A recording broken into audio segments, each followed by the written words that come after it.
여러분 안녕하십니까? 디지털로 표현되는 모든 것을 알아보는 인포맥스D, 저는 오진석입니다. 안녕하세요. 이호석입니다. 네, 안녕하십니까? 네.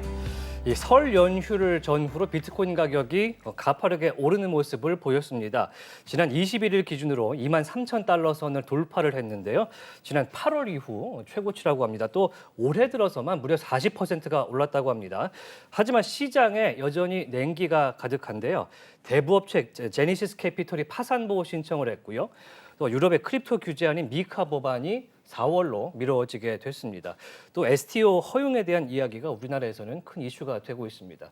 시장 분위기 어떻게 보십니까? 굉장히 혼란스러운 상황인 네. 것 같아요. 일로도 갈 수 있고 절로도 갈 수 있고 이제 혼란스러운 상황인데 이런 흐름들을 만들어낸 것은 결국은 이제 연준에 대한 생각들인 것 같고요. 네. 연준에서 이제 금리 인상을 이제 안 하는 게 아니고, 그러니까 조금 하는 게 아니고 이제 멈춘다라는 얘기가 지금 나오고 있는 상황이라서 이게 이제 전 세계 자산 시장에 지금 훈풍을 좀 불러일으키고 있는 것 같고요. 네. 어떻게 될지는 좀 지켜봐야 되는 그런 문제인 것 같습니다. 네. 디지털 자산에서 금융 그리고 IT 정보까지 전해드리는 인포맥스디 지금 바로 출발하겠습니다.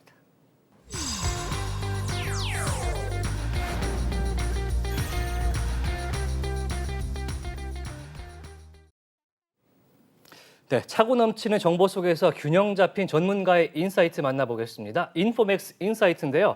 오늘 만나볼 분은요. 크립토퀀트의 장병국 공동대표 만나보겠습니다. 안녕하십니까? 안녕하세요. 크립토퀀트 공동대표 장병국입니다. 네.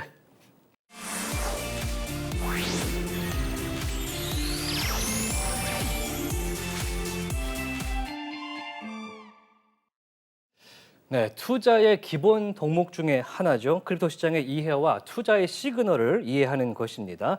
어떤 형태든 이 투자와 이 시장 심리 그리고 자본 포지션에 대한 광범위한 분석이 있어야겠죠. 그래서 오늘 효과적인 의사결정을 할 수 있도록 데이터를 통해 알아보는 온체인 지표 확인해 보겠습니다.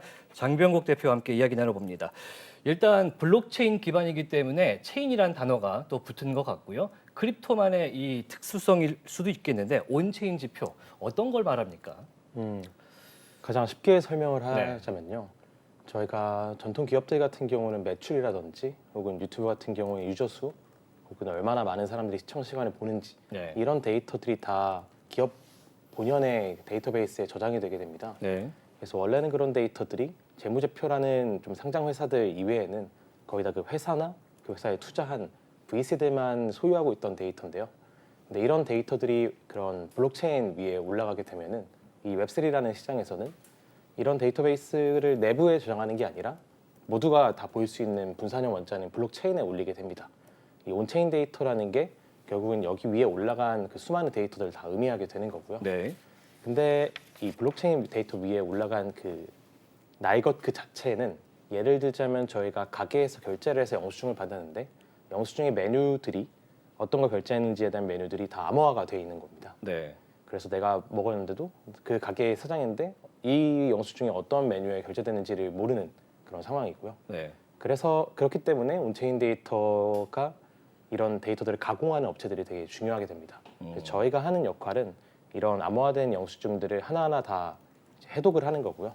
해독을 하는데 사실 영수증 한 장만 가지고는 의미가 없지 않습니까? 네. 사실 알고 싶은 거는 그 가게의 매상이라든지 어떤 손님이 많이 방문하는지 얼마나 쓰는지 이런 데이터들까지 보기를 원하는 건데 저희는 이런 영수증들을 다 조합을 해가지고 그럼 이 가게의 매상이 얼마다, 뭐 유저가 얼마나다 이런 데이터들을 온체인 데이터로 이제 데이터 툴이나 API로 제공해주고 있습니다.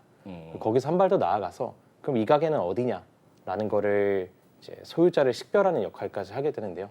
그것까지 알게 되면 저희는 일종의 삼성 뭐 웹3 산업에서의 삼성전자의 매출이라든지 실제 얘네들이 고객이 얼마나 있지 이런 데이터들을 다 이제 분석을 한 번에 조망할 수 있게 되는 겁니다. 그래서 온체인 데이터는 이런 것들을 다 포괄하는 의미다라고 이제 이해하시면 될 것 같습니다. 이 블록체인상에 올라와 있는 거래 기록, 그러니까 전표 같은 것들을 일일이 다 대조를 하고 이제 비교 분석을 해서 이 시장이 어떻게 돌아가는지를 확인하는 그런 네, 지표를 볼 수 맞습니다. 있겠군요. 그러면은 온체인이니까 아마도 온라인 체인 데이터 뭐 이렇게 볼 수 있는데 오프도 있습니까? 오프 체인? 네, 보통 온체인 데이터로 하면은 블록체인 위에 실제로 저장되는 데이터들을 의미를 예. 하고요. 뭐 오프체인 데이터는 정확하진 않지만 체인 위에 올라가 있지 않은 다른 데이터들을 이제 의미를 하는 경우가 좀 많긴 합니다. 예를 들어서 거래소에서 우리가 거래했을 때 나오는 얼마 가격이다, 뭐 거래량이 얼마나 된다. 이런 데이터들은 체인에 기록되지는 않지 않습니까? 그래서 이런 데이터들은 좀 오프체인에 속한다고 보시면 될 것 같아요. 보통 이제 온체인 지표를 이제 긁어 모아서 스크래핑 해갖고 그걸 분석을 하게 되는데 어떤 곳에서 보통 자료를 모아오게 되고 어떤 방법으로 이거를 분석을 합니까? 온체인 데이터 자체는 누구나 다 접근을 할 수가 있고요. 어, 실제 수많은 노드들이 블록체인을 운영하지 않습니까? 예. 운영하는 방식이 모두가 똑같은 원장을 다 들고 있는 건데 그렇기 때문에 안전하다고 이제 얘기를 하는 거고요. 그래서 저희도 실제로 노드를 돌리면서 그 노드에서 기록되는 블록체인 데이터들을 갖고 오고 그거를 이제 따로 가공해서 전달하는 역할을 하고 있고요. 소유자 데이터 같은 경우에는 가장 중요한 게 뭐 거래소에 어떤 게 거래소의 지갑이다, 뭐 펀드의 지갑이다 이런 것들을 알아내는 게 이제 중요하게 되는데 네. 저희 거래소에 실제로 입출금을 해본다든지 그래서 여러 다양한 방식으로 거래소들의 지갑을 알아내는 기술을 이제 가지고 있고요. 그래서 그 기술을 바탕으로 데이터를 제공을 하고 있습니다. 예를 들어 뭐 의심 가거나 뭔가 확인하고 싶은 주소가 나오게 되면 실제로 그 거래소와 거래를 하면은 이게 표기가 되니까 네, 그런 맞습니다. 방법을 통해서 입금과 확인할 수 있군요. 출금을 할 때 이제 기록이 되게 됩니다. 우리 네, 마치 그 고객 인증할 때 어디 K뱅크에 돈을 네, 보내면 맞습니다. 뭐 네 글자를 쓰시오 이런 거랑 비슷한 거네요. 네, 음. 그런 이제 일반 은행에서의 송금 같은 경우는 그런 내역들을 은행과 그 사용자 본인만 송신자 수신자만 보일 수 있었다면은 이걸 여기서는 누구나 다 보일 수 있게 되니까 이제 그런 트랜잭션만 제대로 날릴 수 있다면 이제 데이터를 좀 확보를 할 수가 있게 됩니다. 사실은 이제 저도 이제 들으면서 드는 생각이지만 누구나 볼 수 있다라는 것은 아무도 못 본다랑 비슷한 얘기가 아닌가 싶어요. 그러니까 누구나 볼 수는 있지만 그걸 데이터를 통해서 정보를 얻어내는 거는 정말 어려운 과정인데 그 과정에서 이제 크립토컨트가 역할을 하시는 걸로 이해를 하면 될 것 같네요. 네, 맞습니다. 여기서 제가 개인적으로 좀 궁금한 게 보통은 이제 전표 기록을 다른 회사들이 긁어 모아서 일종의 통계를 만든다 그러면은 일반 서버를 둔 회사들은 싫어할 텐데 블록체인 상에 있는 기업들인 그런 뭐 반발 같은 건 없습니까? 오히려 그들에게 필요로 하는 이런 툴들이고요. 어, 왜냐하면 저희가 단순히 투자에만 데이터가 쓰이진 않고 사실 기업들이 의사결정을 할 때 되게 중요한 게 본인들이 설정한 목표가 제대로 이루어지고 있는지 뭐 고객들을 많이 모으는 게 이번 분기의 목표였는데 어떤 이벤트를 했을 때 실제로 고객이 많이 모였는지 우리 매출이 증가했는지 이런 데이터들을 기반으로 다음에 의사결정들을 내리지 않습니까? 네. 근데 여기서 블록체인 데이터 그 날 것 자체는 쉽게 받아볼 수 있지만 이거를 아까 말씀드린 대로 본인들이 실제 원하는 매출이라든지 뭐 거래소에 얼마나 보유되고 있는지 이런 데이터들까지 가공하는 과정이 굉장히 좀 비용이나 리소스가 많이 드는 이제 상황입니다. 네. 그래서 웹3 쪽의 재단들 같은 경우도 좀 더 잘 의사결정을 내리고 싶은데도 불구하고 이런 데이터들을 쉽게 분석할 수 있고 정보를 얻을 수 있는 인프라가 부족하다 보니까 네. 좀 올바른 의사결정을 못 내리는 경우도 많이 종종 봤고요. 그렇기 때문에 그들 같은 경우는 오히려 좀 더 필요했던 이제 비어 있었던 인프라라고 말씀드릴 수 있습니다. 이제 크립토컨트 같은 경우는 이제 전 세계적으로 상당히 이 블록체인 데이터를 분석하는 유명 업체로 유명한데 그러면 보통 큰 기업들도 많이 의뢰를 할 것이고 컨설팅 자문도 구할 것인데 보통 이제 회사들이 필요로 하는 자료는 어떤 자료가 좀 있습니까? 그것도 그 고객의 구분에 따라서 좀 나뉘게 되는데요. 예. 크게는 투자들이냐 혹은 재단이냐 이 두 가지로 나뉘게 투자 되고요. 기업과 재단이요. 네. 그리고 투자자 같은 경우는 사실 비트코인은 좀 더 탑과 바텀을 잘 참는 거를 원하시고요. 개수를 어떻게 하면 늘릴 수 있는지. 그러니까 그리고- 이제 고점과 저점. 네, 맞습니다. 그리고 다른 좀 웹3 쪽에서 영역 같은 경우는 사실 디파이라는 영역에서도 굉장히 많은 토큰들이 있고 뭐 인슈런스라는 영역에서도 굉장히 많은 토큰들이 있는데 네. 그럼 각 분야의 최고는 누구고 각 분야에서의 그 밸류에이션을 어떻게 하는지에 대한 접근으로 좀 많이 접근을 하게 됩니다. 그래서 그들이 원하는 데이터 같은 경우는 비트 같은 경우에는 좀 더 수급 관련 데이터를 가장 원하시고요. 그리고 이런 웹3 쪽에서는 그 프로젝트들의 KPI라고 할 수 있는 데이터들, 뭐 디파이라고 우리가 예시를 든다면은 사실 디파이의 가장 중요한 목표 중 하나는 예대 마진 사이에서의 중간자를 좀 제거함으로써 네. 거기서 예금을 하는 사람과 대출하는 사람들이 좀 더 수익을 극대화하는 게 목표이지 않습니까? 이자를 높이는 거죠. 그렇죠. 그럼 실제로 그런 이자가 높아지는지 네. APR이라고 많이 부르는데 혹은 수익이 제대로 나고 있는지 이런 데이터들을 이제 실제로 보기를 원하는 거고요. 네. 근데 이런 데이터들은 투자자의 관점뿐만 아니라 재단 입장에서도 보고자 하는 것과 마찬가지입니다. 뭐 예를 들어서 유니스왑이라고 한다면은 탈중앙화 거래소인데요. 누구나 이제 어세스를 그냥 해서 거래를 할 수 있는 플랫폼이고요. 이런 중앙 거래소와 다르게. 그럼 거기 같은 경우는 거의 현재까지 한 몇만 개의 거래상이 있습니다. 네. 그러면 실제로 어디서 가장 매출이 우리가 많이 나오고 있고 왜 많이 나오는지를 분석하고자 하고 싶은 니즈가 있습니다. 그런 재단 같은 경우는.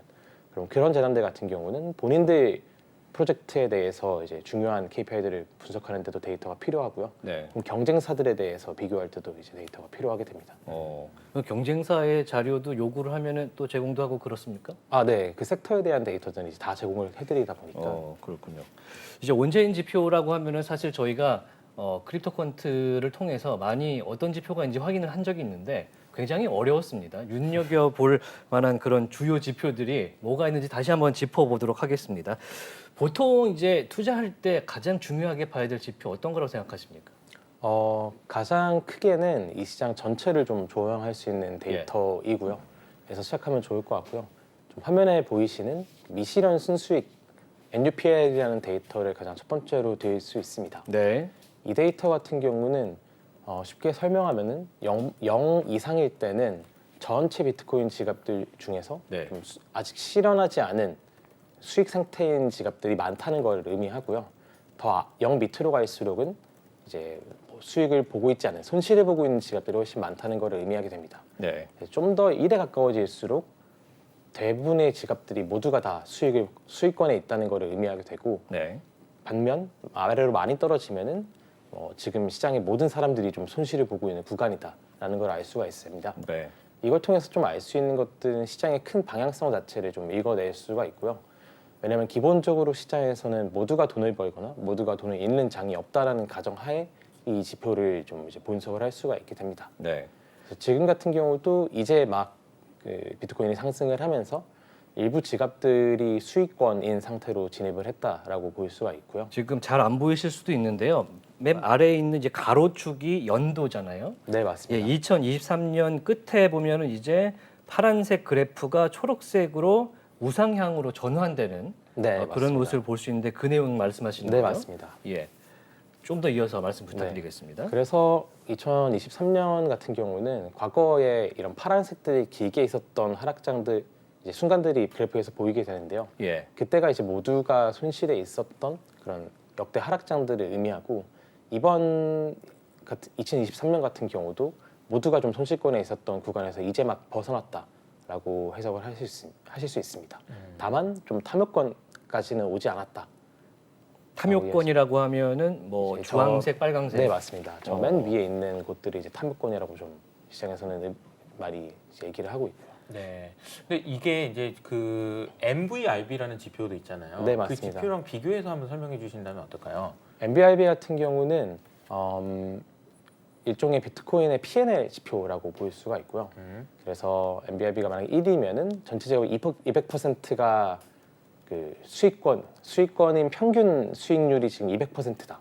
이런 것들이 이제 의미하는 거고 MBRB는 평균 수익권에 대한 손실권에 대한 퍼센트를 의미한다면은 NUPL 같은 경우는 좀 더 크게 지금 이 시장이 좀 탐욕권에 있는지 혹은 손실권에 있는지를 볼 수 있는 지표를 의미한다라고 해석을 하시면 될 것 같습니다. 두 지표가 굉장히 좀 유사하고요. 네. 유사하다고 보면 되고 네네. MVRB는 2를 기준으로 보는 거고 네, 맞습니다. 그리고 NUPL은 0을 기준으로 본다는 게 좀 차이가 있는 것 같은데 네, 개념이 좀 비슷하다는 느낌이 좀 들어서요. 네, 근데 거의 어쨌든 비슷하고요.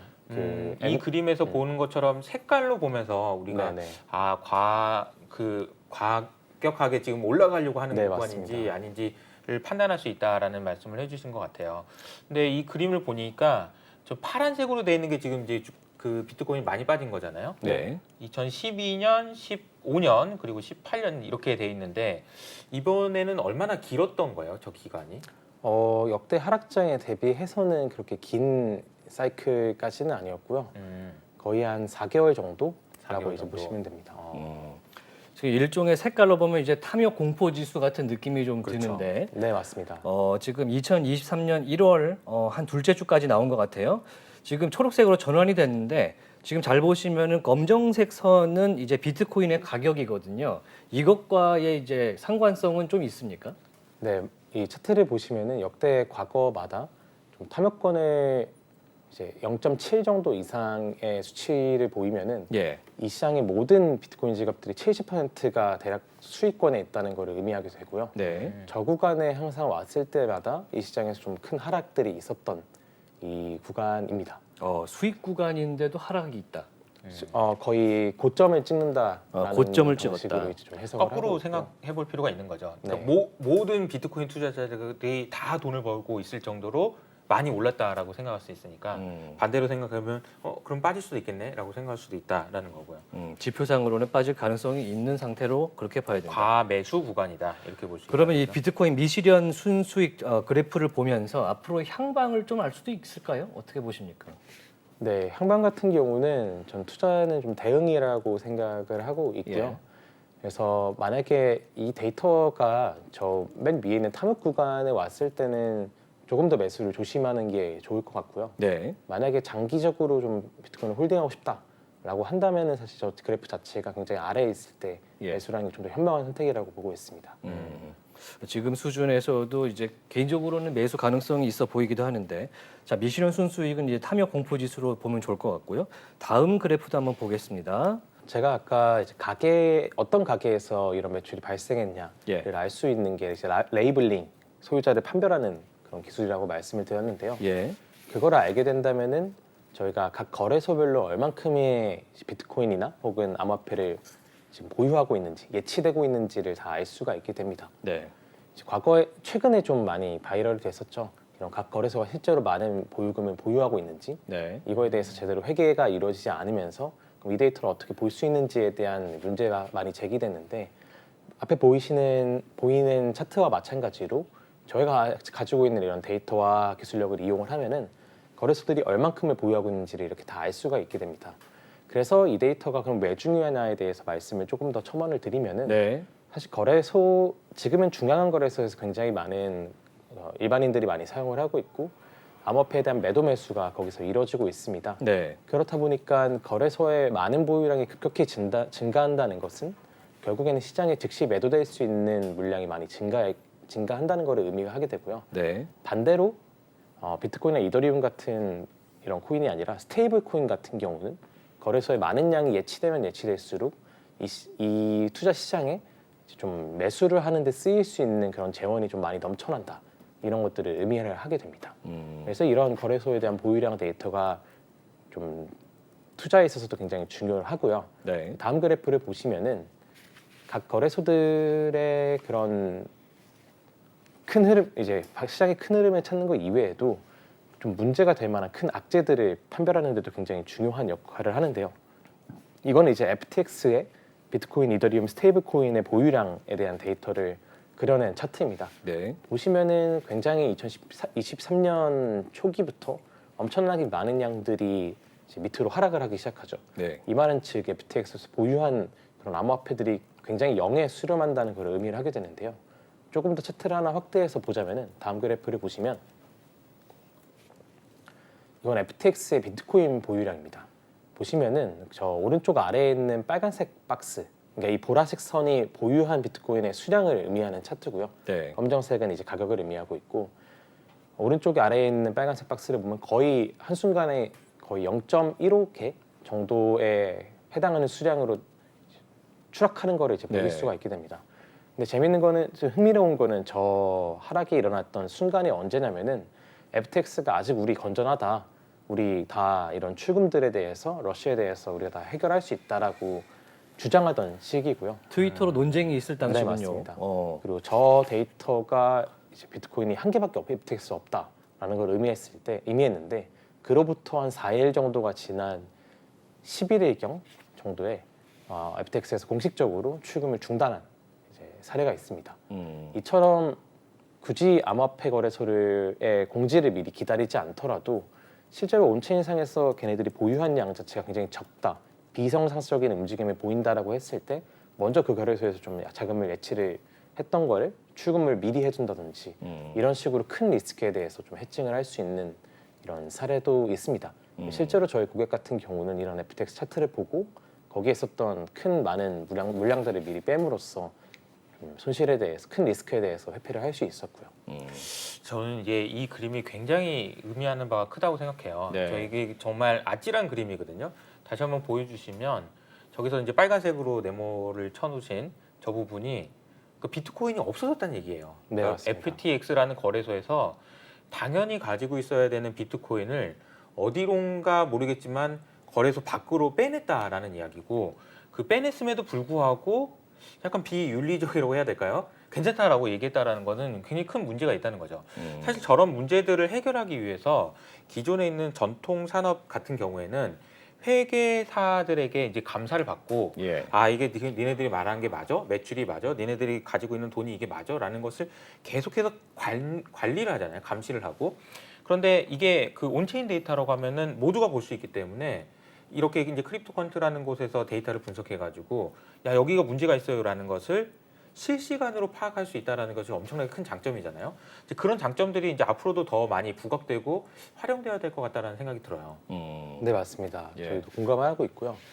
또 재밌는 건 이제 FTX에서 실제로 좀 파산 신청을 들어가고 나서 회계 자료로 나왔던 데이터를 보면은 실제 보유한 비트코인 양이 한 개 정도 있었던 거로 이제 보도가 되긴 그러니까 했죠. 추적된 기록과 이제 비슷한 수준으로 네, 나온 맞습니다. 게 드러난 거죠. 근데 이제 오늘 가져오시진 않았지만 사실 이제 FTX라는 이제 거래소가 문제가 됐고요. 그리고 이제 주말 동안에 나온 뉴스를 보면은 미국 내에서 이걸 또 살려주려고 그러나 이런 이제 생각을 하게 만드는 뉴스들도 있었지만 이어서 나오는 질문은 이제 바이낸스거든요. 바이낸스의 상황은 지금 현재 상황 파악하시기로는 어때요? 바이낸스 같은 경우는 저희도 좀 심도 있게 분석을 해가지고 얼마 전에 이제 리포트를 냈었고요. 저희가 실제 데이터를 분석을 해봤을 때는 큰 문제가 보이지 않는다라고 이제 결론을 내렸었고요. 각 체인에 있는 보유량을 다 비교 분석해봤을 때 약 고객들이 예측한 거에 좀 105%에서 103% 정도의 자금을 이제 보유하고 있는 걸로 이제 판별이 돼서 FTX에서 보이는 것과 같은 그런 이상한 움직임 같은 경우는 없었던 걸로 이제 판별을 했습니다. 이게 그러니까 문제가 없다라는 것을 확인하기 위해서는 저희가 이제 기존의 회사들 같은 경우에는 아까도 말씀드리고 있지만 뭐 회계사들이 다 꼼꼼하게 몇 박 며칠 동안 이게 밤을 새 가지고 이게 맞는지 대조해보고 이렇게 하잖아요. 근데 그게 아니더라도 온체인으로 분석하니까 괜찮아라고 얘기할 수 있으려면 좀 더 확실한 그런 데이터들이나 이게 백업이 필요할 것 같긴 하거든요. 아, 네, 맞습니다. 그래서 저희 같은 경우는 실제 그 회사가 가진 캐시에 대해서는 알 수가 없고요. 캐시에 대해서는 알 수가 없고. 네, 현금 같은 경우는 온체인상에 기록되는 건 아니다 보니 음. 다만 저희가 알 수 있는 거는 그 체인 자체 그 거래소 자체에 얼만큼이 실제로 온체인상에서 보유가 된 걸로 이제 판별이 되는가 여기에 대해서는 알 수가 있고요. 그럼 저희 같은 경우는 최소한의 버퍼들을 이제 알 수가 있게 되는 거죠. 온체인 데이터만으로 분석을 했는데 캐시를 다 이제 걷어내고 그럼에도 불구하고 105% 정도의 자산이 예치가 되어 있다는 거는 사실상 캐시성 자산들이 같이 이제 분석을 했을 때 합쳐서 분석을 했을 때 더 많은 좀 초과되는 양을 보유하고 있는 확률이 굉장히 높다라고 이제 말씀을 드릴 수가 있고요. FTX 같은 경우는 반대로 그런 보유량 자체가 굉장히 많이 적었고요. 그리고 무엇보다도 FTX에서 좀 문제가 됐던 거는 FTT라고 하는 자체 발행한 코인에 대해서 사실 뭔가 그거를 담보로 잡고 투자들도 굉장히 많이 진행을 했었는데 근데 그 양이 너무나 많아진 겁니다. 시장에서 그 가격을 모두가 그 가격으로 FTT를 던졌을 때 감당할 수 없을 만큼 좀 많은 양을 뿌렸었고요. 근데 그 FTT의 보유량 자체가 거래소에서 보유한 모든 이제 암호화폐들을 합산해 봤을 때 좀 높은 비중을 가지고 있었다. 그 점이 좀 문제였습니다. 그래서 이 화면을 보시면은 이건 이제 반대로 후오비의 데이터를 갖고 온 건데요. 네. 저희가 위에서 왼쪽에 두 번째 차트를 보시면 클린 리저브라는 개념을 이제 시장에 제시를 했습니다. 네. 클린 리저브. 리저브. 이게 어떤 걸 의미하냐면은 각 거래소별로 자체 발행한 코인들이 있습니다. 그러면은 자체 발행한 코인이 그럼 거래소가 보유한 모든 암호화폐에서 얼만큼을 보유하고 있는지 이제 퍼센트를 구할 수 있지 않습니까? 그럼 그거는 좀 부실 채권이 될 수 있는 확률이라고 이제 생각을 하고 자체 부실 자산이 토큰이니까. 될 수 있는 예. 그래서 그거를 걷어내고 나서 그럼 이 거래소에서 가지고 있는 순수한 그런 암호화폐의 리저브는 몇 퍼센트가 되는가 이거를 나타낸 데이터고요. 예. 그래서 후오비 같은 경우는 이제 한 61% 정도 네. 클린 리저브를 가지고 있었고 바이낸스 같은 경우는 90% 정도 그런 높은 양을 좀 보이고 있습니다. 그러니까 이제 바이낸스 같은 경우에는 자체 코인으로 발행한 그 코인 같은 경우에 10%밖에 네, 없다. 맞습니다. 나머지는 다른 코인들이다라는 맞습니다. 거죠. 아까 말씀하신 데서 조금만 더 질문을 드리면 앞서 그 바이낸스가 가지고 있는 현금은 온체인 데이터가 아니기 때문에 알 수가 없다. 그런데 바이낸스라는 회사라고 보면 그 회사의 실체를 보기 위해서는 현금도 알아야 되고 온체인 데이터도 알아야 되는데 그러면 우리가 데이터를 분석해서 알 수 있는 것은 바이낸스 전체에 대한 이야기는 아니고 최소한의 것만 알 수 있다 이렇게 해석하면 되는 건가요? 네, 맞습니다. 최소한의 것인데 사실 암호화폐 거래소들이 대부분의 자산들을 다 암호화폐로 들고 있기 때문에 최소한임에도 불구하고 한 거의 가지고 있는 그 전체 에셋들의 상당 부분이라고 보고는 상당 있고요. 부분을 설명할 수 네. 있다라는 거고 네. 우리가 이 데이터를 분석할 수 있는 주기라고 해야 되나요? 얼마나 자주 알 수 있어요? 이게 거의 블록이 생성되는 간격마다 알 수가 있고요. 그럼 그 말은 즉슨 체인마다 블록이 생성되는 단위가 좀 다릅니다. 네. 비트코인 같은 경우는 한 블록이 생성되는데 15분 정도가 걸리고요. 11분이요. 15분 정도가 15분 걸리고 정도? 이더리움 같은 경우는 한 몇 초 정도에 끝나는 경우도 있고요. 어. 솔라나 같은 경우는 몇 점 몇 초 이 정도 수준으로 끝나는 경우가 있는데 그래서 그 간격마다 알 수 있다고 보시면 되고 사실상 실시간이군요. 네, 맞습니다. 실시간으로 알 수가 있고요. 그리고 저희는 좀 유일하게 그런 데이터들을 좀 실시간으로 제공해 주는 업체여가지고 실시간으로 이제 알 수 있게 됩니다. 그럼 이제 오늘 방송 보시는 분들이 이런 데이터를 볼 때 이제 예를 들어서 후오비 클린 리저브 여기가 이제 부실 가능성을 제외하고 나머지 퍼센티지잖아요. 네, 맞습니다. 이게 몇 퍼센트 정도가 되면은 믿을 만한 거래 대상인지 결정할 수 있을 것 같은데요. 어떤 지표로 보십니까? 주로 저희는 다른 거래소들의 예. 평균 양을 같이 비교해서 보고 있고요. 오늘 이제 갖고 오진 못했는데 예. 저희 사이트에 이제 Proof of Reserve 대시보드 칸에 이제 Proof of Reserve라고 데이터가 쫙 정리돼 있어요 거래소별로.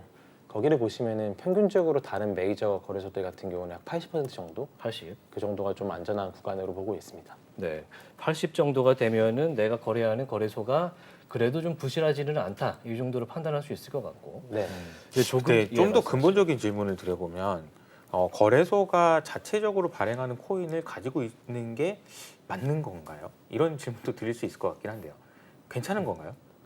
근본적으로 거래소가 그런 코인을 발행하는 것 자체가 네네. 옳은가? 사실 거래소마다 다른 것 같아요. 거래량이 되게 바이낸스 같은 경우는 충분히 나오는 거래소인데요. 거기 같은 경우는 BNB 자체가 BNB를 소유를 하고 있으면은 수수료를 이제 디스카운트를 해줍니다. 할인을. 그러면 실제로 그거는 바이낸스를 굉장히 많이 사용하는 사람들 같은 경우는 유틸리티가 충분히 제공이 되는 것이죠. 그러니까 그 자체적으로 발행한 코인이라고 하더라도 그 코인을 가지고 있으면 마치 회원권처럼 그 거래소에 갔을 때 할인을 받을 수 있는 혜택이 있다. 네, 그러면 이제 맞습니다. 사용처가 있는 거다라는 네. 거죠. 할인 이외에도 뭐 거래소에서 자체적으로 진행한 IDO라든지 IO라든지 이런 것들에 참여할 수 있는 권한 자체를 이제 같이 잘 조합을 해서 팔게 되는데요. 네, 만약에 그런 시스템 자체가 많이 부재했다. 그리고 거래량도 많이 안 나오는데 거래량 소각 기능만 있다. 근데 그 양이 엄청나게 많다. 이거는 좀 문제가 시장에서 될 수가 있다라고 보고 있습니다. 네. 조금 전에 나눴던 이야기 중에 이제 궁금한 게 생겨서 한번 여쭤보겠습니다. 그 바이낸스의 지급 준비금 관련된 이슈 때문인데요. 이제 회계감사법인에서 얘기한 것과 지금 크립토컨트 측에서 제시한 데이터가 사실 좀 다르지 않습니까? 그러면 대중 입장에서는 대형 회계감사법인을 믿을 수 있는 가능성도 있고 이제 크립토를 계속 투자하시는 분들은 크립토 퀀트를 믿을 수도 있는데 여기에 대한 신뢰성의 기준 어떤 판단으로 좀 보면 좋겠습니까? 회계법인 같은 경우는 아직까지는 암호화폐 온체인 데이터를 완벽하게 분석하는 그런 기술 자체가 많이 부족한 상황이긴 하고요. 예. 그래서 좀 더 저는 신뢰도 자체는 회계법인의 기본은 두되 다만 회계법인에서 나오는 그런 데이터들이나 분석 보고서들이 실시간으로 나오는 것들이 아니지 않습니까? 예. 굉장히 좀 오랜 기간에 걸쳐 갖고 나오게 되는데 그거를 기본에 두고 그럼 그 뒤에 이 회계 실사가 끝난 이후에 거래소에서 많은 큰 변화들이 있는 경우도 많기 때문에 그런 데이터들에 대해서 실시간으로 좀 트래킹하면서 최소한의 버퍼를 알아내는데 저희 데이터를 좀 활용하면 좋을 것 같습니다. 네, 일단 실시간으로 제공되는 온체인 데이터를 보면서 회계법인에는 현금 흐름이 담겨 있지 않습니까? 네, 맞습니다. 그 데이터도 같이 참고하면 좋을 것 같다는 생각이 듭니다. 여기서 중요한 게 실시간이냐 아니냐가 되게 중요한 네. 포인트인 것 같아요. 그러니까 회계법인에 계시는 분들 일하시는 거 보면 감사 시즌 되면 밤새고 그러시잖아요. 그렇죠. 왜냐하면 그거 다 대조하려고 일부러 이렇게 파일 다 수만 보면서 이렇게. 정말 이렇게 막 예. 해가지고 이렇게 하시잖아요. 근데 그거 안 하고 지금 블록이 생성될 때마다 이제 들어오는지 빠지는지를 확인할 수 있다면 이런 부분들이 충분히 장점이 있다라는 거는 맞죠. 근데 이게 정말 맞는지 혹시 계산 잘못한 거 아닌지 이런 것도 지금 아직도 봐야 되지 않나 이런 생각도 들고 아직까지는 좀 의구심이 있죠. 외부에서 이제 시각은 좀 어때요? 저희 같은 경우는 이번에 거래소들이 일부 데이터들을 공개를 했습니다. 네. 바이낸스 같은 경우는 이게 우리들이 공식 뭐 입출금 지갑이야. 네. 다만 이제 저희가 보유한 거에 비해서는 굉장히 적은 양이지만 그 데이터와 저희 거를 비교해 봤을 때 좀 상당히 신뢰도가 값 자체가 결과적으로 신뢰도가 굉장히 높다라는 게 이제 판명이 됐었고요. 그리고 저희 같은 경우는 실제 거래소 담당자들과도 좀 많이 연결이 돼 있어가지고 뭔가 좀 휴리스틱하게, 그러니까 사람이 들어가서 판별을 해야 되는 경우, 기술력으로 판별이 안 되는 경우 같은 경우는 그런 예외 상황들은 좀 거래소가 좀 다이렉트로도 협력을 해가지고 그런 정답 여부에 대해서 좀 판별을 하고 있어가지고 거기에 대해서는 굉장히 좀 신뢰도가 높다라고 보고 있습니다. 네. 앞으로 뭐 계속 맞네 하면서 이제 높아지겠죠. 그렇죠. 이걸 일일이 다 손으로 안 하고 했는데도 똑같네 이렇게 하면서 이제 신뢰도가 높아지지 않을까 그런 생각이 드네요. 네, 앞으로 뭐 회계감사 법인들도 이제 크립토코인트 데이터를 많이 쓰자고 그렇게 얘기가 나올 것 같은데 이제 투자할 때 이제 보는 지표, 시세 지표의 향방 중에 하나가 이제 고래들 많이 들고 있는 분들 그분들이 어떻게 움직이느냐에 따라서 이게 하방이냐 상방이냐를 또 결정할 수 있다고 하는데 어떻게 보면 좋겠습니까?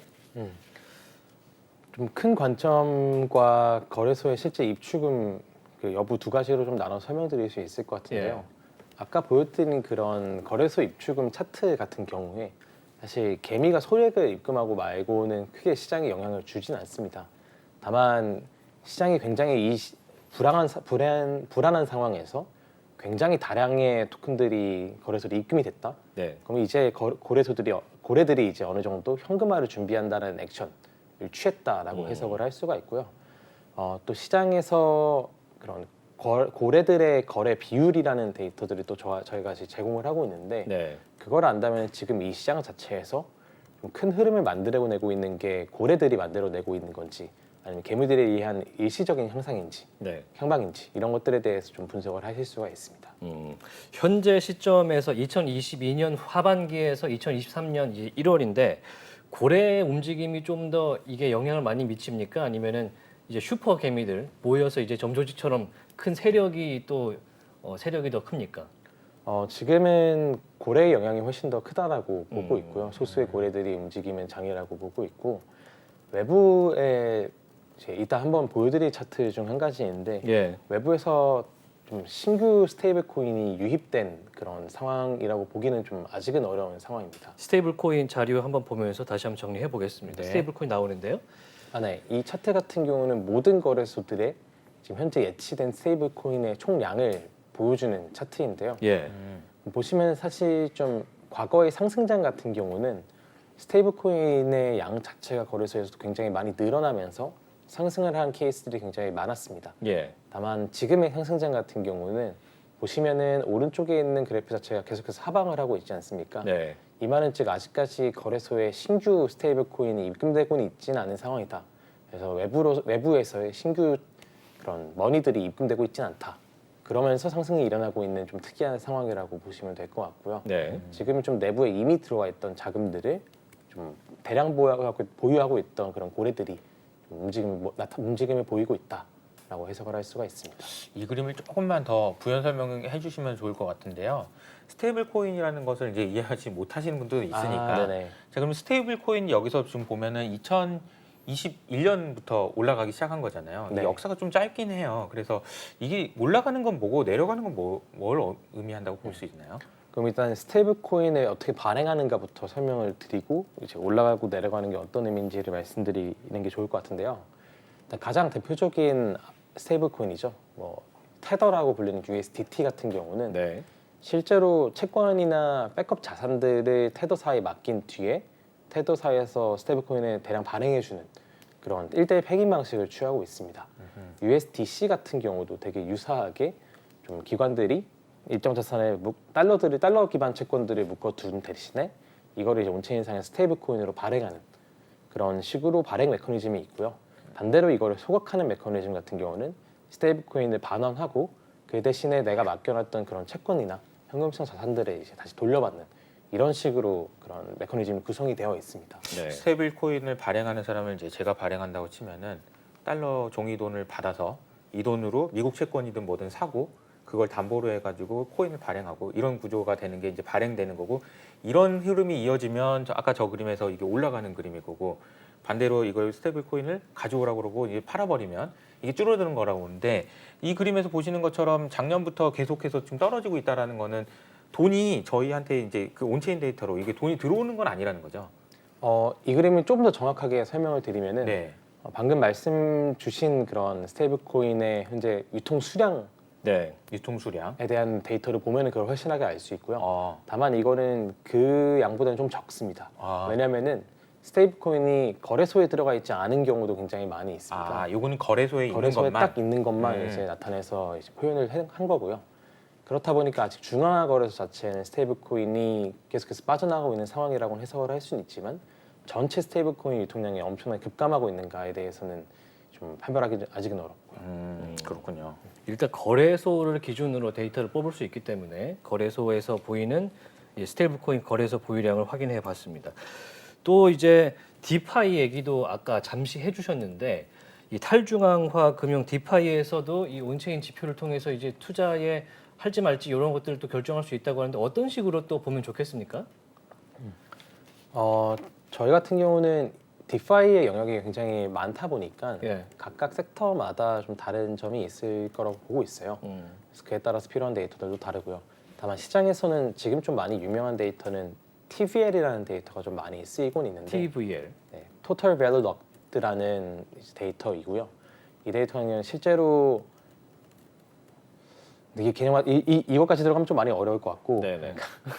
그러니까 이제 벌써 락드니까 어렵네요. 네. 잠겨진 거잖아요. 네 맞습니다. 그러니까 돈이 들어와서 못 빠져나오게 잠가놓은 거. 네네네. 금고 안에 들어가 있는 돈 이렇게 생각하면 될 것 각 같아요. 프로젝트마다 좀 묶여 있는 돈이 얼마나 있는지 프로젝트마다. 이 그래서 이제 데이터를- 그거를 밸류로 계산한 게 토탈 밸류 토탈 밸류 락드 TVL이라고 네네, 얘기하죠. 네네. 다만 이 데이터 자체는 가격에 어마어마한 연관성을 보이진 않고요. 다만 점점 해외에서도 그렇고 점점 많이 투자의 프레임들을 하나씩 잡아가려고 하는 움직임들이 보이고 있습니다. 예.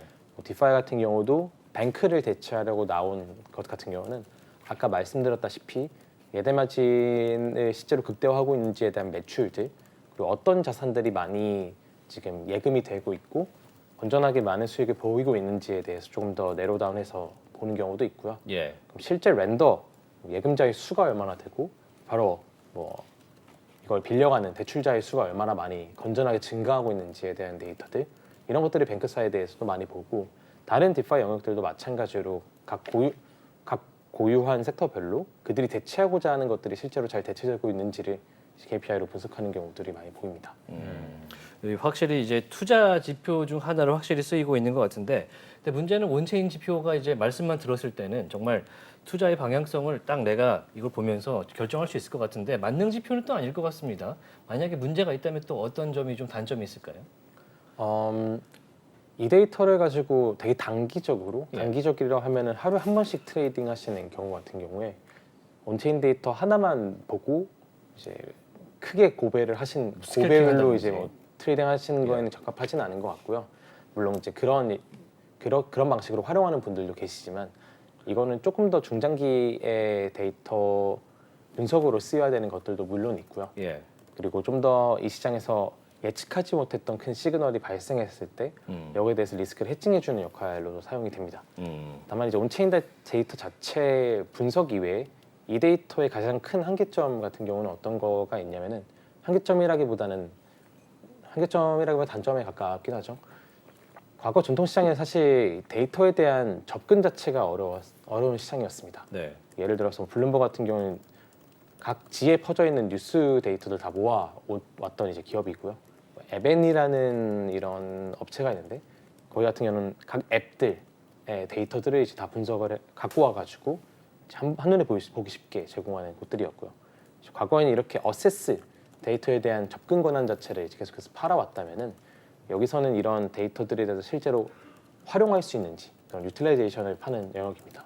그렇다 보니까 굉장히 신 분야이기도 하고 이런 각 체인들에 대해 있는 데이터들을 다 갖고 와가지고 암호화되어 있는 데이터를 다 풀고 이걸 실시간으로 서빙할 수 있는 인프라 스트럭처를 구축하는 게 일반인들 입장에서는 굉장히 고비용에 굉장히 많은 인력들이 필요하고 예. 거기에 대한 암호화폐 블록체인 전문가라는 게 세상에 얼마나 있겠습니까?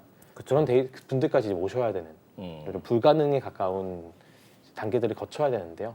그래서 그런 과정들을 민간에서 만약에 직접 진행한다면은 사실상 좀 분석하는 게 불가능에 가깝다가 이제 단점으로 들 수 있습니다. 네. 그걸 이제 저희는 좀 대체를 하기 위해서 좀 툴로 제공하고 있는 거고요. 네. 디파이라는 게 이제 결과적으로는 그 탈중앙화된 금융인 거고 아까 설명을 하실 때 은행을 대체한다 이렇게 표현을 해주셨는데 은행도 굉장히 역사가 길어요. 그리고 그 역사가 이제 쌓이면서 결과적으로 구현해냈던 것은 신뢰가 그만큼 쌓였던 거거든요. 은행에 돈을 맡기면 떼어 먹진 않는다라는 그런 신뢰가 아주 강하게 구축되어 있었기 때문에 지금 은행 시스템이 있는 거라고 보면 디파이를 포함해서 이제 블록체인을 통해서 이게 신뢰가 형성되기 위해서는 다양한 노력들이 필요할 것 같은데 어떤 부분들이 필요할까요? 이게 사실 디파이 같은 경우는 이미 코드가 다 공개가 되어 있기 때문에 무신뢰 자체가 신뢰의 답이다라고 이제 보는 경우이고요. 무신뢰가 신뢰의 답이다. 네네. 이게 무슨 말이에요? 굳이 신뢰를 할 필요가 없다라는 걸 이제 의미하게 되는데 아하. 사실 은행 같은 경우도 말씀해 주신 것처럼 장기간의 브랜딩을 계속해서 쌓아와야 되는 그런 영역이잖아요. 네. 왜냐하면 은행 자체가 공개하는 게 실시간으로 모든 게 다 공개가 돼 있는 건 아니다 보니까. 그렇죠. 근데 디파이 같은 경우는 실제 그 프로토콜이 제대로 작동하는지 방금 말씀해드렸던 그런 핵심 데이터들 담보금이 얼마나 있고 청산 예정인 그런 양이 얼마나 있는지 이런 데이터들이 다 공개가 되어 있다 보니까 그리고 그 백단이 어떻게 돌아가는지에 대한 코드도 다 오픈되어 있습니다. 네. 그렇다 보니 사람들 같은 경우는 그 코드에 뭔가 해커들이 공격할 만한 요소들이 있지 않는 한 사실 굳이 그 브랜드를 신뢰하기보다는 그거를 이루고 있는 공개된 코드를 믿게 되는 것이죠. 코드가 법이다 이런 네, 거죠. 맞습니다. 코드가 법이기 때문에 아니 은행을 믿어야 되는지 말아야 되는지 그런 고민조차 하지 말고 맞습니다. 그냥 이 자체가 그냥 믿는 거다라는 건데요. 근데 그렇게 생각을 했었는데 FTX 사태를 보면서 우리가 느꼈던 거는 그렇게 이 속으로 이제 세부적으로는 잘 돌아가는 건 알겠는데 이렇게 돌아가다가 이제 그 발전하는 과정에서 생각지도 못했던 문제들이 생겼단 말이에요. 그러니까 이게 무신뢰가 신뢰고 코드가 법이다라는 말은 알겠는데 이것이 이대로 놔뒀을 때 좋은 방향으로 계속 가느냐 안 좋은 방향으로 가느냐 안 좋은 방향으로 가면 뭔가 제도나 규제를 통해서 막아야 되는 거 아니냐 이런 논란들이 좀 있는 것 같거든요. 네, 우선은 FTX랑은 좀 구분을 하고자 하는데요. 네.